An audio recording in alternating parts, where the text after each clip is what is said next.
আরও 3জন ফ্রেন্ড মিলে ওই সিঙ্গারা খাইতেছিল। তখন ওরা ওরা ওদের ইন্টারনাল বিষয় নিয়ে হাসাহাসি করতেছিল। তখন পাশে 2টা মেয়ে ছিল, 2টা মেয়ে নাকি বলছিল যে ওদেরকে নাকি ইফটিজিং করছে।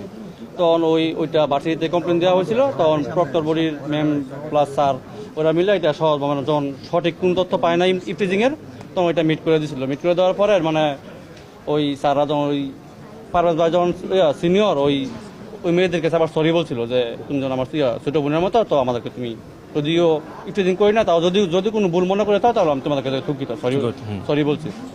তারপর হচ্ছে ওই স্যার যখন মিট করে দেওয়ার পর তখন আমরা গেছিলাম, আমরা বলছি তোমরা যার যার মতো বাসায় চলে যাও। বাসার উদ্দেশ্যে রওনা হয়, তখনই রাস্তার ভিতর ভার্সিটির পাশেই টেস্ট রিডের সামনে তখন তার উপর অতর্কিত হামলা চালায়।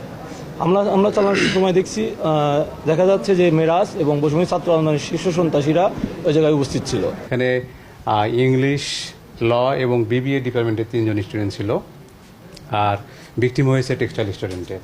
ওই 3জন স্টুডেন্টই আসলে মানে হয়তো কিছু বহিরাগতর হয়তো সহায়তা নিয়ে এই ইনসিডেন্টটা ঘটিয়েছে। জাহিদুল ইসলাম পারভেজ হত্যার প্রতিবাদে শনিবার রাতে ঢাকা মেডিকেল কলেজ হাসপাতাল থেকে টিএসসি পর্যন্ত বিক্ষোভ মিছিল করেছে ছাত্রদল।